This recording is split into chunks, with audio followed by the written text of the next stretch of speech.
Hello and welcome back to the final episode of All Under Heaven. So, last time what we had is us taking the Mongol Empire as a tributary.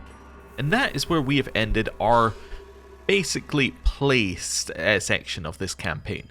This is where we've said, okay, we've done everything we set out to do, we're happy to end it here. What we're going to do now is something we haven't done before, which is we're going to have a look around the map, and then we're going to run it in observation mode for like a couple hundred years, see what happens. I don't know how long we're going to go, it really depends on how interesting it is. One thing though that I want to bring up before we do that is we are now in a very interesting situation, because the Mongol Empire is now the tributary of Nu. Now, what this means is that the Mongol Empire is not able to be attacked by the largest realm on the map. They also cannot attack the largest realm on the map, which means that this is all the Mongol Empire can start to attack, right? So effectively what we've done, assuming they get to keep the Mongol Empire CBs, is we've created a Mongol Empire who are going to attack the weakest people on the map first and grab a ton of land. They're going to be filtered in here. They're not going to be filtered into the Byzantine Empire or into the Abbasids like they might usually be. Which means they're going to take a lot of land. I think they could get to here, no issue, right? I think they could easily get to here, assuming that the CB stays, which I think it will. They could get all the way to here, no issue. Now, do I think they'll run over the Holy Roman Empire? I mean, if they still have 3,000 troops, maybe. So what we could see in like 50 years on our observation is we could see like all of this just not exist. That would be crazy, like just to have all of this like just basically taken over by the Mongol Empire and the other side of the world taken over by Nu. I don't know how it's going to go though. Anyway, what we're going to do first is we're just going to have a look at the world as is. The usual things that we do, go through the map modes, have a look at our dynasty tree, see where everything kind of lies. So, let's start with loading up the map modes. So, we have the first, well, let's do the first map mode, the base one. So, Nu has a ton of land. I expect that the AI will expand. I expect the AI will expand into Pagan here. Maybe they'll take the end of India. I suspect they'll declare war on Lanka to take the de jure land. I suspect they'll declare some wars here, but they might take tributaries.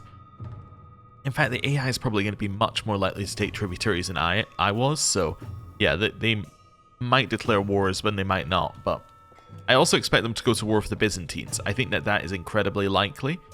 But beyond that, I don't really know what they're going to do. They are about to enter tension, as in fairly soon, which means that they're going to have to deal with all the tension problems, and there might be extreme division, so it could be that the entire realm falls apart, like after that. If the realm fell apart, it would look something like this, which is, it's not too bad. These would stay as empires, by the way, 100% of the time, because the only ones that get destroyed are ones that are de jure part of the hegemony, right? So it would be one of these empires, or one of the kingdoms that's under the empires, and so on and so forth, right? It's not going to be any of these. So these will actually stay fully formed, from my understanding of how this is going to work. So, yeah, interesting. We'll see how that all goes. Over here, Guinea, I'm assuming is the... Well, we'll do a quick conqueror check. No, they were conquerors, but I guess they're not anymore. So the two conquerors are these guys up here. The Tughialis, who are probably going to do nothing because the Mongol Empire is to their west, as well. Yeah, Korea is also stronger, so yeah, they're going to do nothing, I imagine. Yep. Here we have the other one. They might expand a little bit. They're going to expand into all of the same territory that the Mongol Empire is expanding into. So, yeah, that'll be weird to see. What they might be doing is they might be consolidating land so the Mongol Empire can take it over later. That might be how it plays out, but anyway. And we have that.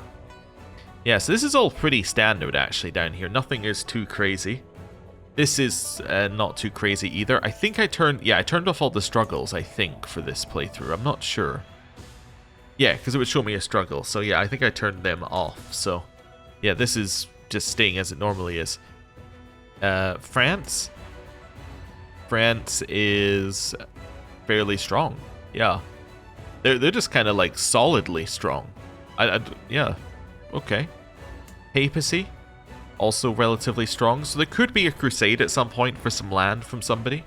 There's a lot of relatively strong Catholic nations. Holy Roman Empire aren't, but they are in the middle of a war, so they could be stronger normally. England are fairly strong. Scotland's fairly strong. Ireland's not, but they've lost a lot of troops recently, so yeah, interesting. So it could be that we end up with massive crusades happening at some point. Luckily, though, for new, they aren't actually anywhere that's likely to be crusaded. The people who are likely to be crusaded, I'm guessing, are the Byzantine Empire currently, or maybe a war down here in the Iberian Peninsula. But yeah, we'll see. Yeah, cool. Let's have a look at some of the other map modes. Let's do religion. So, big amount of Catholic. I didn't notice they're insular. Okay, I think that's not unusual, but still interesting that it survived. Orthodox over here because that's all the Byzantine Empire.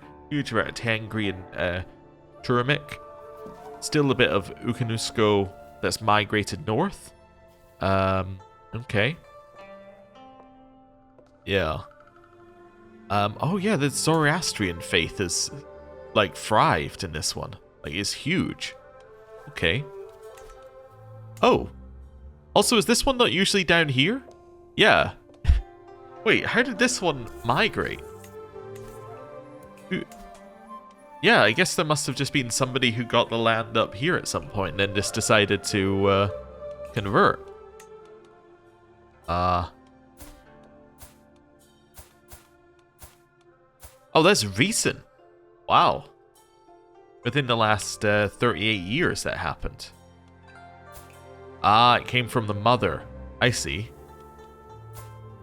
Yes, the mother converted at some point. Huh. Weird. Anyway. Yeah, that's a weird bit of religion that's spread up there. Everything else, I think, looks much as it probably should. Well, yeah, obviously the Matarides came down here and took a bunch of land down here. Coptic's huge down here as well, although it's not unusual, but it's unusual that it survives. Like, a lot of time I'm just like, oh, right, it survived this time. Okay, cool.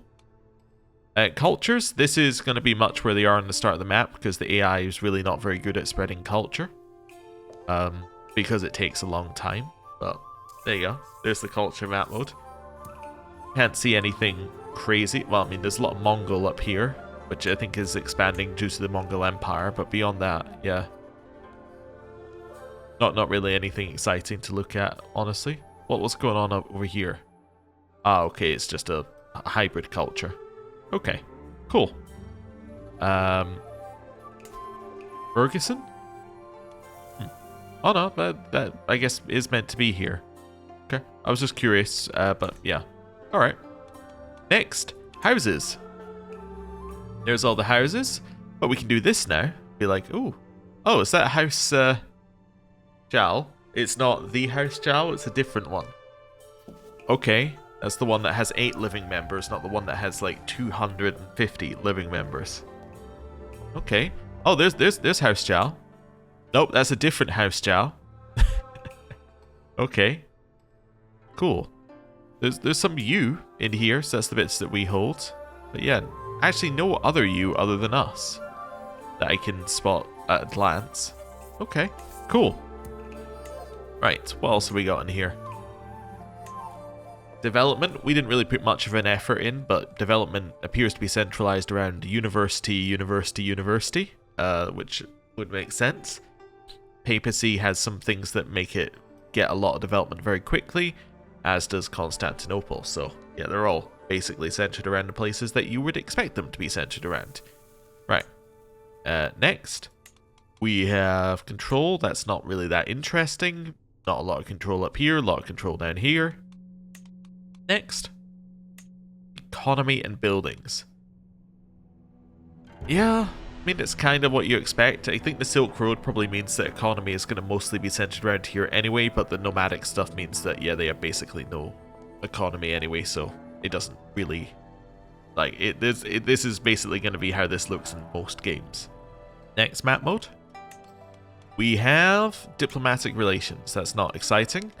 Next one, don't need the de jure map modes. The government. All of this is celestial. Clan, feudal, clan. It's all what you would expect. Meritocratic, Soryo, and the Winua and Mandala ones down there. Cool. All pretty much standard, apart from the fact that we've conquered all of this and made it celestial. Port languages. A lot of Chinese. People were complaining on the subreddit about Chinese basically becoming the lingua franca. Basically, everyone speaks Chinese by the end of the game. Not in this save. This save, it seems to not have spread as much. Although I guess, yeah, we've gone 150 years, so maybe you need to go a little bit longer for it to spread. Yeah, but anyway, South Slavic appears to be like a big language that's going around here. Yeah. Okay. Cool. Next, let's have a look at... Can you do... actually, can we do the... Oh, I was going to say, can you go to direct vassals here, but there probably aren't that many direct vassals with royal courts now that I think about it, so no. Legends? Yeah, that's pretty much what the devs said. They said that they put a... I think it was like a soft cap on some legends where they try and make it so there's no more than like X number of legends on the map at a time. So, there you go. There's a bunch of legends. But again, unless we're interacting with it, not that important. Plagues are not that important. Blocks and confederations, there's one up here and one down here. Oh yeah, and then this is all a block, I'm guessing. Yeah. So that must be something with how Japan's mechanics work. I'm going to have to look that up before we do a playthrough of that. There's the Landless Rulers map mode. Thought it was going to crash. It did not. So you got simple terrain, and then you got this one, terrain. Is that just the normal map mode? What's the difference between these? Oh, I see. If you zoom in, it shows you terrain with borders. Oh, okay. More you know. That won't have changed, though, and then county fertility won't have changed. Right. I don't think there's anything we need to look at, really, but we can see the current political movements. Pro-new is biggest, advancement and expansion second, conservative non-existent, and aligned non-existent currently. There we go. And... I was trying to see what the other stuff we've got here are. We have the Great Steppe. Yes, we can see the current one is Temujin, obviously, because he's in charge of the Mongol Empire and he has a huge herd. Wonderful. Right. Next, we're going to look at things for us. So our character is obviously a living god currently. Let's go into House U. So there are 200 living members currently of the dynasty. Let's sort by rank. So, you've got us. Then you've got our player heir, the Minister of War. Our Fire Dragon Engineer, who's in charge of the circuit of Dabe. Our son, who's in charge of province of Tiandi. Son, who is in charge of Dongji. Wait, well, actually, was that? Yeah, that is our son. Some random member of our dynasty who is in charge of Zhangqi, which is he's also part of a different house. And then our son, who is in charge of Qianzhong. Cool, and then a whole bunch of people who are landed with lesser titles that we're not going to worry about. Okay. Assuming we're highest in every stat. Yeah. By a reasonable margin. Wait a second. Oh, no, we're not highest on that. We're not highest on intrigue. Yeah, actually, our intrigue sucks. So we're highest on every stat but intrigue, which lines up. We have 5 houses. So, biggest house is probably us with 133. Then we have this house, which has 5 living members. This being the person in charge of it. So where did she come from? Our half-brother. Okay. Yeah, so this guy created a... So our half-brother's son, so our nephew, created this house. Okay. Cool. Next house. We have Jiangdu. So this guy... Also, wait a second. Did we... Is this the... Oh, it's the house aspiration. So they've leveled up. Some of them have changed their aspirations, and some of them have leveled them up. Oh, cool. Okay. So, they've got a little bit of strength, and that's our Fire Dragon Engineer's house. This is a vassal who just holds a singular county's house. So where did... Actually, I should have done the... Where did the Fire Dragon Engineer one come from? So from our nephew and another half-brother. Okay. Cool, so that was split off at the same point. I think most of them are going to split off at the same point. Next house. You. That is our nephew, half-brother. Yep. So they all split off when the realm fractured, basically. And then we have this one. And you hold just the family title, actually. Nephew, half-brother. Yeah, so they all kind of split off at the same time. Cool.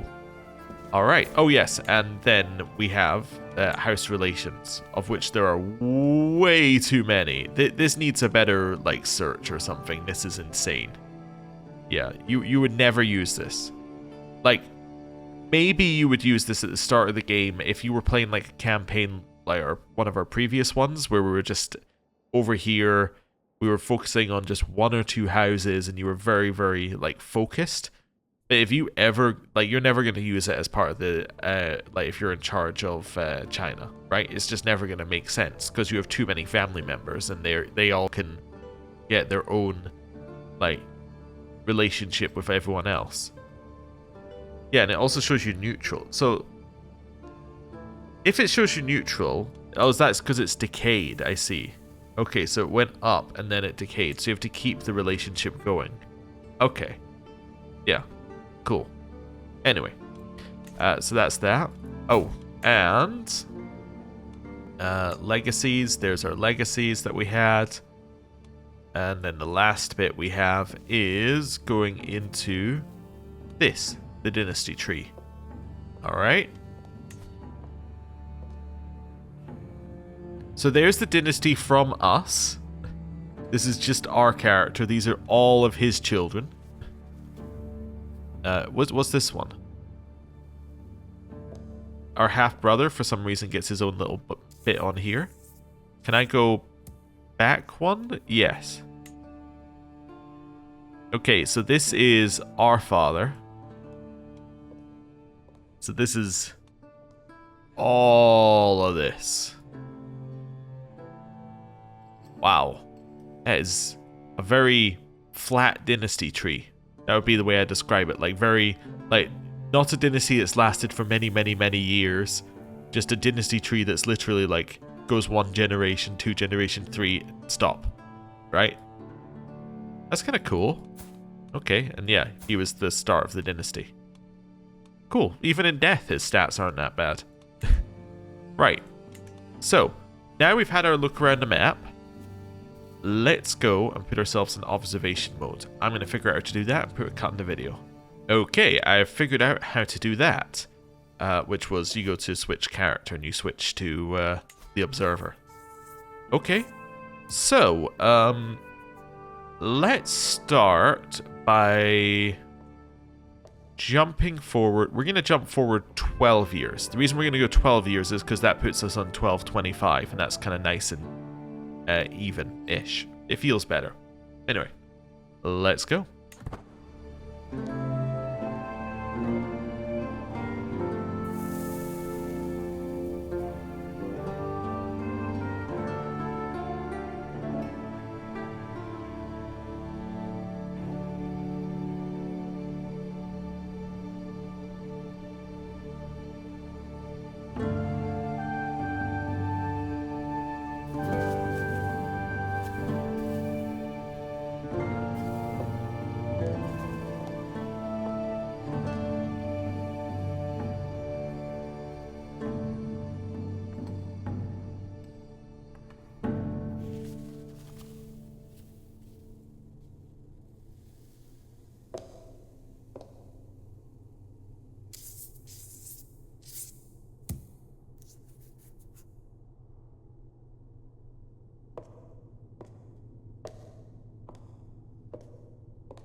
It is now the 1st of January, 1225, and what happened to the Byzantines? They fell apart completely. Like, they were just living their lives absolutely fine and then just collapsed like 1 year ago into the Latin Empire. Wait a second, the Latin Empire? Wait, is that not the one that appears if you win via crusade? Yes, I think so. Wait a sec, so I've never seen this. The spoiler of Byzantium. So House Savoy took over them. That's crazy. Also, oh, okay. That is not our previous ruler. So when did he die? Disappeared without a trace. Probably murdered about 7 years ago. Wow, at age 90. That was where he left off. And then the realm was absolutely stable. 100% stable. They exchanged hostages with the Abbasids, I think. Huh. Interesting. Anyway. Yeah, so who are you, actually? So you are just his child. You know what? You're probably his first child, actually. That makes a lot of sense, because that we didn't change succession. Okay. Let's switch to playing as him for a second. Start. I'm going to drop in a save here, just so that we have a save if we want to come back to it. There we go. Okay. So, big things that I saw. Mongol Empire, absolutely incredible expansion. New stayed almost identical. We've lost Korea, we lost a conqueror up here. Who are the conquerors now? Only these guys over here. Mongols have already made it all the way to Ruthenia. Okay. Well, Holy Roman Empire, I could see, was having a few issues. Not as many as the Byzantines. They definitely get the award for biggest empire that collapsed into nothingness. Norway exists again. Castile is starting to win over the Iberian Peninsula. We have a split off over here. Okay. Yeah. That was a lot of random things have happened. I assume not too much has actually happened.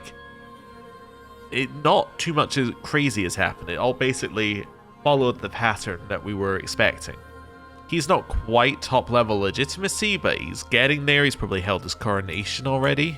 Is that correct? Yes, and his oath for 46 years is to ensure peace. So I'm going to assume that potentially we are not expecting New to expand at all. I am expecting somebody to eat this, though. Somebody is going to come over here and eat all of that. That is a huge amount of very weak land.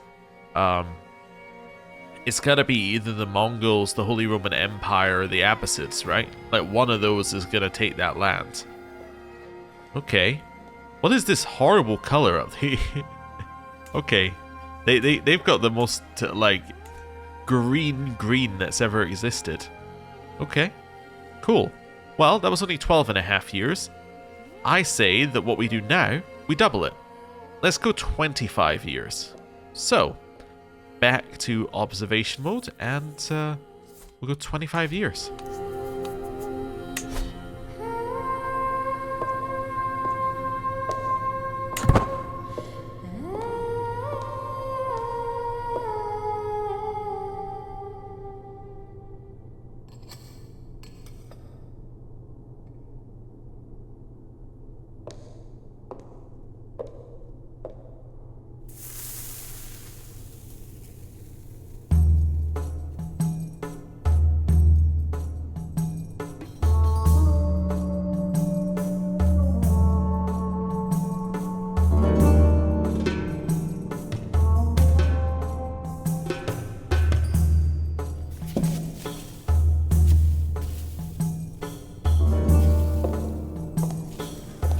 Okay, I know I said we were doing 25 years, but what just happened? What just happened? Whoa. I guess I'm going to switch to Kagen Yochi here. What just happened? How do I even find out? I guess I need to go to the de jure hegemony title.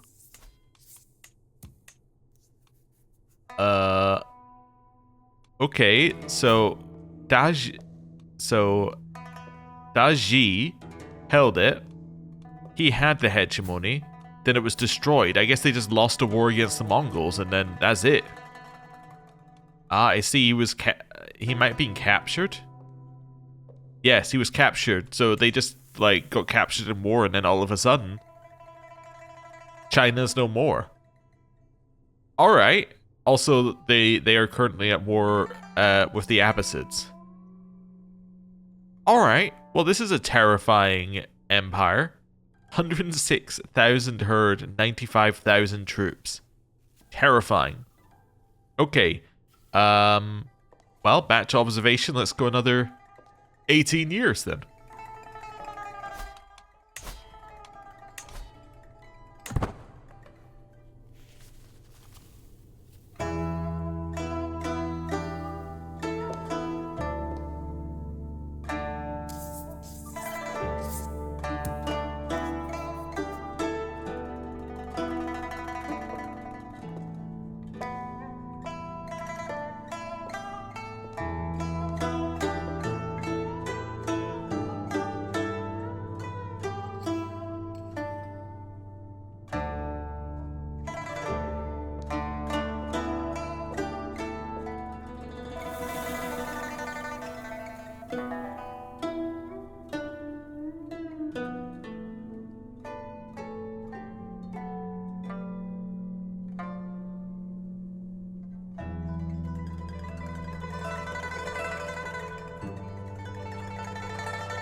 And now, it is 25 years since our previous check-in, and we have seen the rise and fall of the Mongols.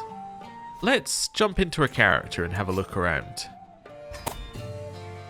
So, the group currently in charge are the Huangdi Kubilai of Yuan, who is the grandson of Temujin.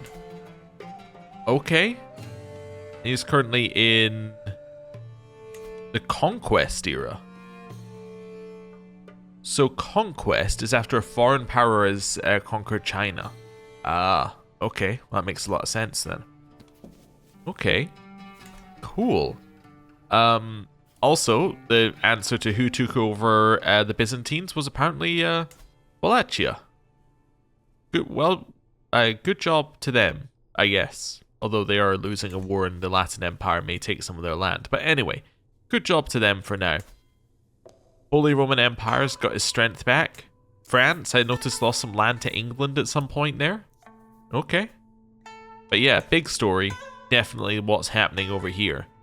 Yeah, it's split off into all sorts of different kaganates. Crazy. Yeah, so we effectively have just a ton of hordes around here. Let's see, first of all, can we find, and it should be pretty easy, can we find you?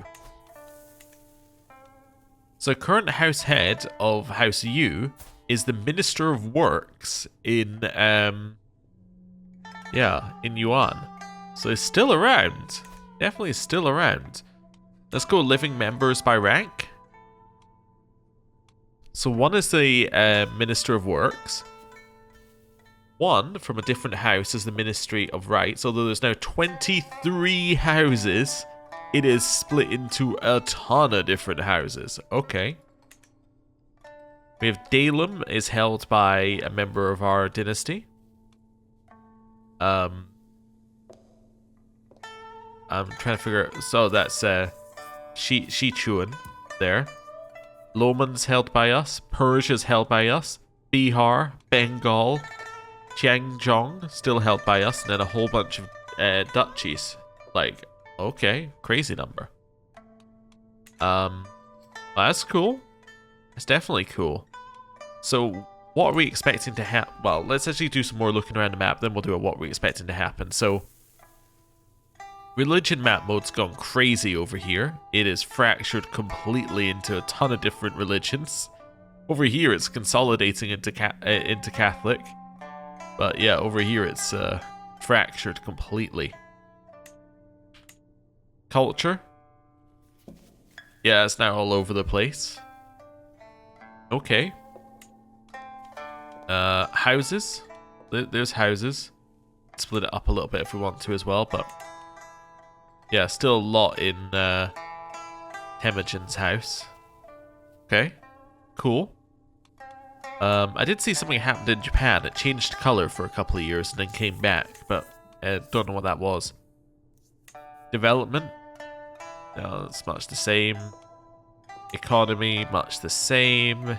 Just see if we got anything that's kind of interesting. So this is all celestial now. This is nomadic. So this is actually stayed celestial. Interesting. Clan is almost completely disappearing. Like there's just a little bit here, but yeah, the rest of it's getting eaten. What's this over here? Oh, there's clan over there. Weird. Okay. There's your legends. Blocks and confederations. Some of the confederations no longer exist. We're not going to do landless. There we go. Yeah. So, I guess given that we just did 25 years, we should maybe do 50 years next. That'll take us to the year 1300. And we can see, I guess, who the successor of Temujin is, really. Who's going to take over? Who's going to become the major player? Oh, conquerors. Wow. There's a lot of conquerors now. So yeah, this is basically which conqueror wins. Well, I guess we'll go into observation mode after doing a save so that we have one here. And then we will chuck ourselves forward 50 years. Let's go.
Okay, we have just gone forward another 50 years.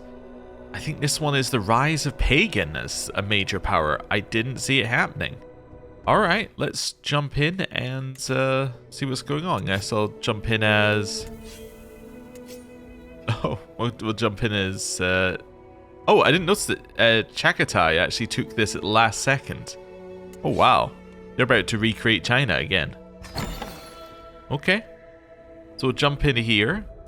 How far away is this guy from creating China? I thought they must have been pretty close. That's why I wanted to just have a look. Where is it? Oh, claim the mandate of heaven. What are they missing? Oh, right, land. Apparently they're not close in land at all. Okay, cool. Well, I guess what I really want to know is, where is House U? But also, what I think is quite funny is everything over here, absolute chaos, absolute chaos, absolute chaos, like on this side of the map. This side of the map, like, you probably couldn't tell me from a random screenshot what year we were in, what had happened everywhere else. Just like with this is like just bog standard. I'm playing Crusader Kings map. Like, this is just normal. This is just stable. I have no no concept that this has happened on the other side of the map. Anyway, let's find House U. So the easiest way is hegemony, then going back in time. So also, yeah, what happened to Yu Sigong? How did he die? Heart failure. Wow. Okay, after all that. Also, one thing I want to check while I remember. What happened to Lavore? So we had yeah, what happened to that guy? Am I in the right generation? Who's your father? Daji. Yeah, so Lavore should be around here somewhere. Lavore. We of course don't know how many more children that oh no, I'm in the wrong one. We don't know how many more children that Daji had like after we stopped playing. Although he was only around another 5 years, but he could have had like 10. Okay. Oh, there we go. Son of Wolves. I just want to know what happened to his line. So he died from stress. Okay, so there was probably a load of stress deaths that happened. Ah, so this is effectively his line here. This guy. Ah, and he's now converted to Zoroastrian. Wild. Anyway, you. So the... Oh, he's also the house head of House U. Wait a second. Wait, are you from Lavore's line? Yes. So Lavore's line is currently the current house head of House U. Well, that's crazy. Okay. Let's go living members. Let's go rank in the dynasty. So there are a lot of other houses as well now. So Bengal is still held by House U. So yeah, somewhere in there. We also have Kingdom of Yin up here. That's House U. So they are competing for China. Well, not House U, but Dynasty U. That's Cabal U. And the other one was Jian Chuan U. And we have someone in charge of a province, which is part of Yin. Loman over here. Oh, but okay, he's of Loman, but he is actually in charge of a mercenary company currently. Huh. Tabaristan. Okay. Interesting. I'm just seeing where everyone was, but let's go back a little bit. Let's go to you. Let's go to houses. I just want to see what's up with the houses now. So original House U, 56 members. Not got a huge amount of strength on the house head. No living members of that one. 27 in this one. This one's got 10. It's got a little power. I guess I could look and see who's in charge. So he's not landed. He is Zoroastrian though. You've kept the original faith. Okay. You've only got the family title to show for it though. Where are we? So you. This one? Yeah, okay. Carrying on. Then, so you've got a duchy. You've got Dalem you. You used to be in charge of Dalem, but now are just a noble family, so presumably lost that. Yeah. You're just a random guest of somebody. Your family. You're just...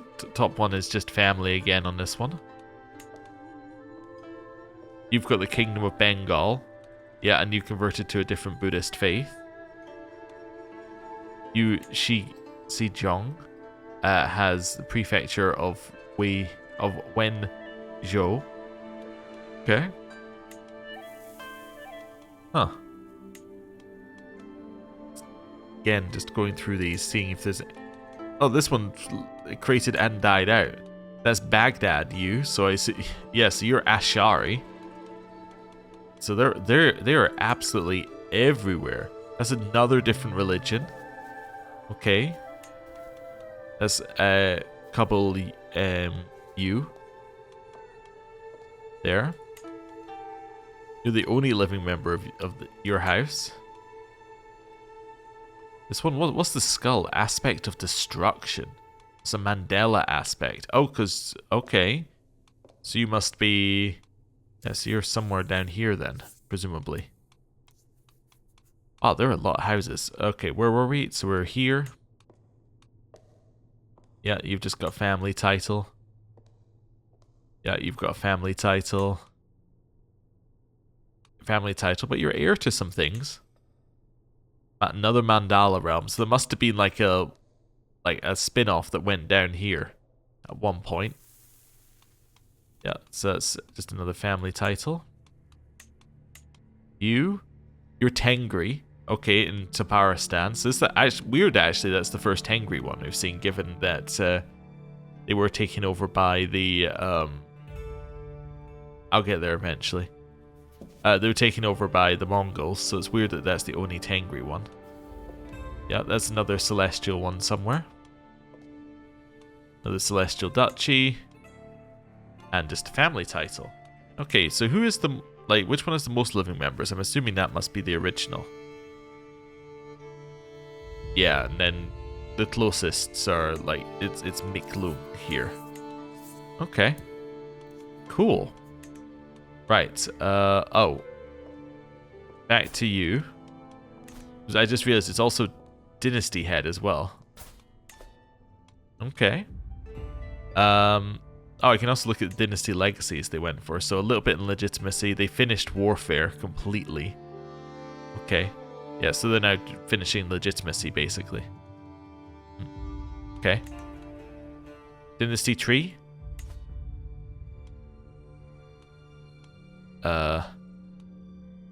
Sigong the Terrible.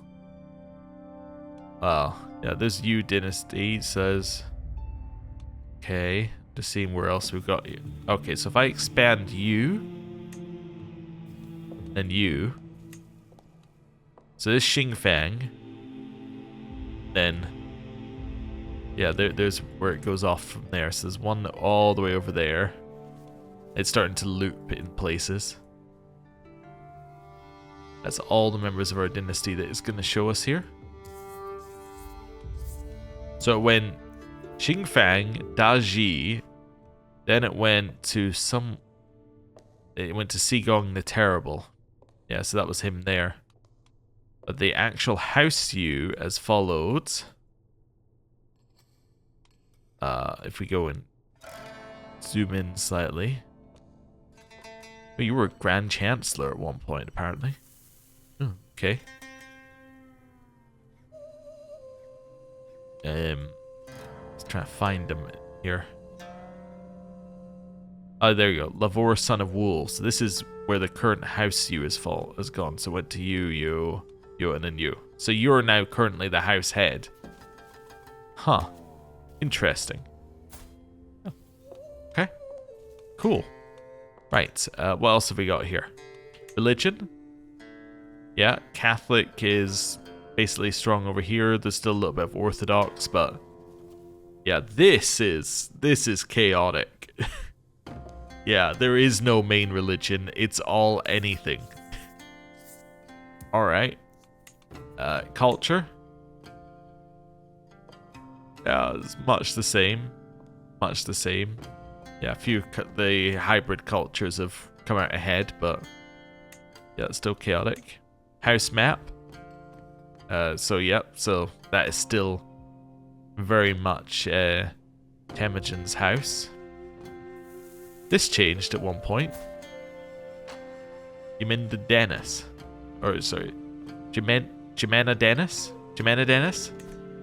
Huh. Okay. That one's, yeah, also changed at some point. Although that's elective, right? So, yeah.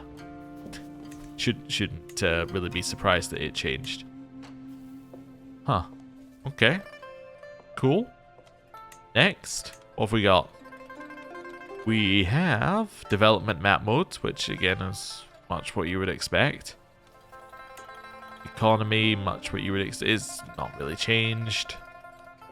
Court languages, bit of Chinese everywhere, bit of Mongolic everywhere. Norse, big Norse faction up here. South Slavic still got a little bit going for it. Okay, but yeah, this is the Chinese language starting to spread. What have we got next? After that, we have... Yeah, I don't think we need to worry about any of those. We haven't had the Black Death yet. Nope. Okay. Cool. So, I think what we're going to do is we're going to do one more. We're going to go 100 years into the future. So... Oh, wait, before we do that, let's save the game. Just for a second here. Okay. I'm going to let it go 100 years. I might step away while it does this, but, yeah. 100 years, starting now.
100 years have passed, and, well, we've ended up with a map, which is weirdly close to like a normal map from like this, like not that far into the game. Like, it's got some little weirdnesses here and there, but it's like surprisingly not as crazy as it could have been given where it was, well, 100 years ago.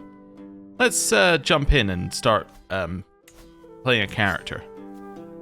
Oh, wait a second. Oh, I recognize that.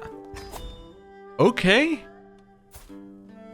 The Yus are in charge of Yuan. Okay, so our house, or sorry, our dynasty has got back in charge. Where did you come from? So, Fangling Yu. Oh, yeah, sorry, there was another Yuan in the middle, so this must have been this guy. So, grandfather, who'd taken over. Or wait, no, he probably just inherited it directly. Okay, never mind. Because I just noticed that his... Okay, never mind, that's fine. Yeah, I think he just, this guy inherited for some reason. We can check in a second. So then, where was house... I'm guessing Ryuan is a Yu spin-off? Yeah, okay. His parent was then in here, from Shannan. Parents... The Yu. Gur's Yu. Ah, okay. So... Tingji, a child of Daji, is the, like, source of this line. Huh, interesting. Let's have a little look at the history of China. Inherited via abdication. So that must mean that, yeah, so our father did get it, but he just abdicated. Okay, so that's how it got to there. So where were we? So we were back here. So this was Sigong who held it. Then at one point it was taken over by this guy. Then it was recreated by House Borjigin again. And then they held it for a little bit, destroyed it, which we saw, and then like 40 years later, then Si Wen takes back in charge or over it, and then it goes into here. Huh. Wild. Okay. Interesting. Also, my comments about over here is mostly the same, apart from like, what did Wales do? Wales expanded and they have a huge army? That's unusual. Westslavia existing would be unusual if we hadn't seen Big Lithuania earlier, which appears to be either side of Westslavia currently. Okay. Interesting. Oh, I think I also, by the way, somebody mentioned this at one point. Yes, that's the wrong thing. Game rules. Enclave inheritance. Where are we? Enclave independence, off. Yeah, so I had this off as like a test for this playthrough. So independent rulers can have exclave independence. They can have exclaves disconnected land anywhere in the world. What this would mean is that usually this land that Japan holds, like after a generation, it would probably like become independent because it's not connected to Japan. It doesn't apply to the player in any circumstances, but it is a default for the game to have it on. So that's why we have some, like, weirdness with people holding land all over the place. But I was testing whether I liked it more or less. I think I'm about equal on it, basically. I think I like it slightly more because it's easier to follow succession and reasons why people become independent, but yeah. Anyway. Let's go here. Let's go to living members. Let's have a look. Oh yeah, in case people are wondering how long that took, the whole video is currently about 2 hours 30. So I think that took about an hour to do 100 years. Maybe a little less. But anyway, there you go. In the actual video itself, I'm planning on just speeding them all up so they take the same amount of time no matter how much the time's actually progressing, but we'll see how that plays out. Right. So we have Behir. So you're underneath Bengal. Okay, so we've got us, and then the next one's underneath Bengal, which I assume means, yeah, Dynasty Pagan currently holds Bengal. Okay. We have Hebei, which is underneath us. We have Henan, another one. Yeah, so a lot of these are just the kingdoms with it. Well, those ones were the kingdoms within China. you're also a king within China. You're just underneath the emperor within China. Okay. Another king within China. Huh. Interesting. We have a few, like, mercenary bands here and there. Oh, a holy order. A Tengri holy order. Alright. That's crazy. Okay, so that's the dynasty. We don't care about the dynasty right now. Now we care about houses. How did House Yu do? 12 living members. It's still alive. They are currently in charge of the prefecture of Chenzhou. Okay. So, still alive, still going. Is it still... Oh yeah, we also had the Black Death in between. Yeah, that probably caused a lot of people to die off, which was probably good for our dynasty because it... well, if a lot of people die off, then the dynasty that has the most people is probably going to rise to the top. Okay. Do you notice that his parent is also his grandparent? Should we worry about that? No, because it's Zoroastrian. It's the whole meme. Okay. I just want to see where this goes. So this goes you, and Lavore. So yeah, House U is basically Lavore's line there. That's weird. That's very weird. Also, Hale, Comely, and Fecund. So they're picking up some genetic traits. How did the... Yeah, main guy didn't have anything. This guy had a ton, though. His culture is Sino-Mongol. Huh. Absolutely wild collection of stuff there. Anyway, that's cool. Let's do a couple of map modes then. So, religion, Catholic, pretty much solid. Orthodox dying out. This side of the map, I can't analyze it. It's chaotically beautiful. Anyway, moving on. Also, Coptic's fairly big. Yeah. Culture map mode, also just chaotic. House map mode. Aha. So it did survive to be in charge of China, somewhat. Yeah, I also did notice Japan expanded, which is weird, because it, like, for so long they just didn't, and then all of a sudden, like, whoop, ton of land. Right. Development. Much what you think. Like, the longer it stays at peace over here, the more development goes up, but yeah, this side was fairly stable, even when it wasn't China, it was fairly stable. Economy. Yeah, that makes sense. Lots of wars happening over here, so economy is worse. No wars happening over here, economy is better. Kind of all makes sense. Language. Okay, now I see what the subreddit is talking about. Now I understand it. It's Japanese, Chinese, the Old Vulgar, Anglic, which is pretending to be Chinese, and then Norse. Oh, and Burmese, sorry, and then like a few like just bits here and there, but basically, yeah, Chinese is the language. I see. Governments? Pretty much like, oh, apart from the fact that the Wanao or Wanua one is gone, pretty much like exactly the same as we left it. What's this? Oh, it's Republic. Ooh, Republic's kind of expanding a little bit. Anyway. But yeah, pretty much same as we left it. Clan pretty much dying out. Oh, except for this is all changed from feudal to tribal, which is probably because we're now 100 years further forward in the game and they've all got higher development, which means that they're now all able to upgrade from tribal. So that makes sense. It is an upgraded government, so it makes sense that they would eventually switch to it. There's the legends thing. Yeah, these are all things that are like active, like these are current ones, so it's not going to show us history. There's landless rulers.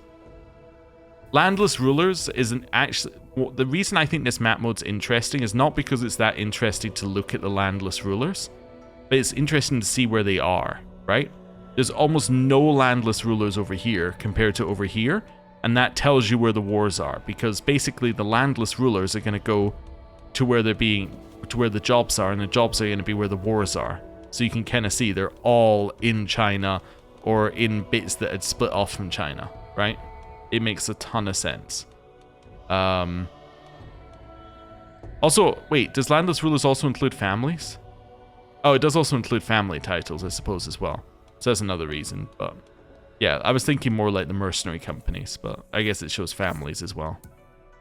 None in Byzantine anymore. Well, basically none in the Byzantines anymore, despite them also having families in theory. But the reason I was wondering that is because I was looking at Japan thinking, that is actually quite a lot there, but that makes sense because they all have the family titles as well. Alright. Cool. And that's it on that one. Okay, and then the last thing that we're going to look at here is we're going to go into the Dynasty tree.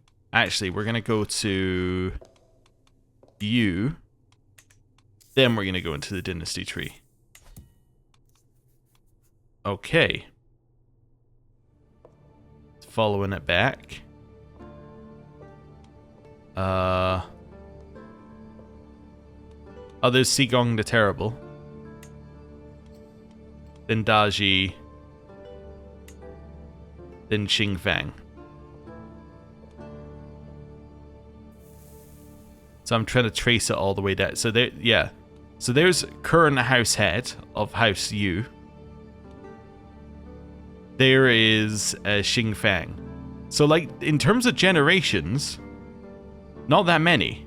Like 1, 2, 3, 4, 5, 6, 7, 8, 9. 9 generations? Like that's not too bad. Yeah. Although it is funny that they all came from somebody who's not blood related to Xingfang. But yeah, crazy. Yeah. Again, it's kind of the same as we said last time we looked at this. It's a lot wider than it is tall, right?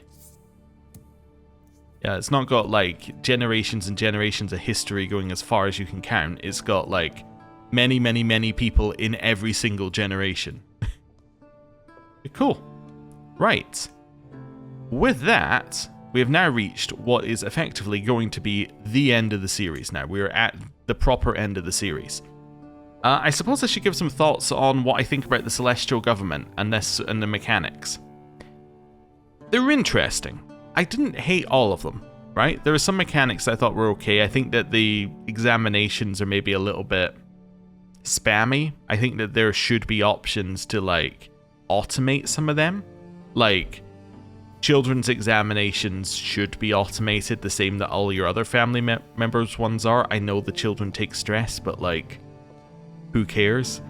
I mean, you can always turn it off like the family member ones. I think that if you're going to an examination to assist, it would be nice if there was a way of reducing your spam, because I don't care. I'd also like to reduce the spam of family members. I know you can turn it off in the message settings, but I always think that that's like a worse way of doing it, because then you might want them on the next playthrough, right? That's kind of the problem with all of these message setting things. Wait, where is it? Where actually are message settings? Oh, message settings. They're in here? Yeah. Like, I know you can turn them off in here, but I would much rather just have them, like, not spam you as much. Maybe, like, when a nephew is, like, in line and not in line constantly, maybe just show you it once, then, like, don't show you anything about that nephew for a while. Like, I don't know, like, for a couple of months, so it doesn't just continually spam. Like, they've got one candidate score up. They're in line. They got one candidate score down. They're not in line, and it just went up and down, up and down, up and down. It's like, it's just not important. Or if there was an option to say, like, don't tell me about that character for a while. I think, like, snooze that character. And that could be useful. I mean, I'd probably complain that I snoozed a character by accident, but, you know, that would be on me. The other thing about Celestial Government is it is the worst, like, way of implementing things in terms of how I want things in the game to be implemented. In that it's based on the struggle system. My problem with the struggle system, right, is that it means that this side of the map is only ever going to work in this way, which is kind of fine, but it also means the mechanics don't work everywhere else, right? It just does, like, the mechanics are limited to this. I would much rather if they had introduced new mechanics that could also be used everywhere on the map. like, if they had introduced the hegemony tier, which I think was good, and then they had tied a bunch of these new mechanics to the hegemony tier, and it was something that you could achieve elsewhere on the map, like, through normal gameplay, not through, like, an event, but, like, let's say that you had 3 empires worth of land, you could then make a hegemony, right? I think that that would be more interesting. Like, I think you could tie it to you could say, like, if you're a hegemony, your legitimacy then goes up to 7. Then you could tie a bunch of the mechanics to, like, if you're above 5 legitimacy, then you move into an expansion or advancement era or something. Like, it unlocks the era system. I think you could do something with that. And you could say, like, if you drop below 5 legitimacy, then you're in tension. And then if you're below 3, it's like, your realm's about to fall apart. Please solve all these issues before whatever, right? Like, the actual numbers don't matter. I think that that would be kind of an interesting system. The problem with this is, if I'm not playing as a celestial government, I do not care. It doesn't apply to me in the slightest. None of the mechanics in any way relevant to me. They don't do anything. The same problem I had with Nomads, right? I played Nomads. I'm not going to play Nomads again because it's going to be the same as the first time I played it. We followed the event chain and it's done. It's kind of the same for Celestial. I'm probably not going to play Celestial again because I followed the event chain and it's done, right? I've gone through all the events. There's not really any way to mix it up. You just do it in the way that it was designed. You enjoy it and then you go, right, that's it. Putting it away now. But when you add mechanics into the base game from DLCs, oh, sorry, I didn't mean to press that. It gets a lot more interesting because then it's like, okay, so they added this mechanic in here. What if I try this mechanic over on this side of the map, or this side of the map, or this side of the map, right? I think that's where it becomes a lot more interesting. But when you limit it, you're kind of limiting how interesting the rest of the game is. One thing I was thinking it kind of reminds me of is, you know, if you play Civ, it's not a game I play too often, but if you play, like, Civilization, then they have, like, you can play the normal game, or you can play scenarios, and I've never been a fan of the scenarios. I think the scenarios are boring and they miss the point of the game, because it's kind of limiting you into, like, a box, and it takes away, like, the interesting bit of sandboxness that it has. It's kind of the same here. It's right. It's like, here's the scenario. You're playing as China. And then it's like, okay, I've done it now. I don't want to do it again. It doesn't have replayability. That I think is my problem here. Like, I don't think playing in China again would be a significantly different playthrough to playing through it the first time. But anyway, it's my problem with the struggles as well, right? The struggle system is like, it's like, I played it. Now it's just annoying, right? It's the same exact issue, which is why I turn them off, because they're just not, like they're not good unless you're specifically doing a playthrough which is playing it. But anyway, I am going to leave it there. I did, before I leave it too negative as well, I did enjoy it, right? I just don't think, like, it's a good path forward for the game development-wise. I think that it's going to lead to worse things. It might lead to mods having more options, which might mean it leads to better mods, which is possible. But I don't think that's something that we should, like, it shouldn't be relying on mods to make it better, basically. It should just be okay in the base game. I was also thinking, like, DLCs from Crusader Kings II, you could kind of see the same kind of thing happening as well, where it was like, the things that were very DLC locked were the worst DLCs. Right? Like, I think Monks and Mystics for Crusader Kings 2 is a horrendously bad DLC compared to, like, the potential it had. It's because everything in that DLC was a bunch of events that were tied directly to the DLC, right? And then if you weren't specifically wanting to play through those specific events, like, unless you really enjoy event spam, you basically never interacted with it. While something like Way of Life was a great DLC because it changed how you played every character in the game, and it was really, really good and became like a core tenet of how you play CK3 in that it became the lifestyle system. So I think I prefer that side of DLC than I do the other side.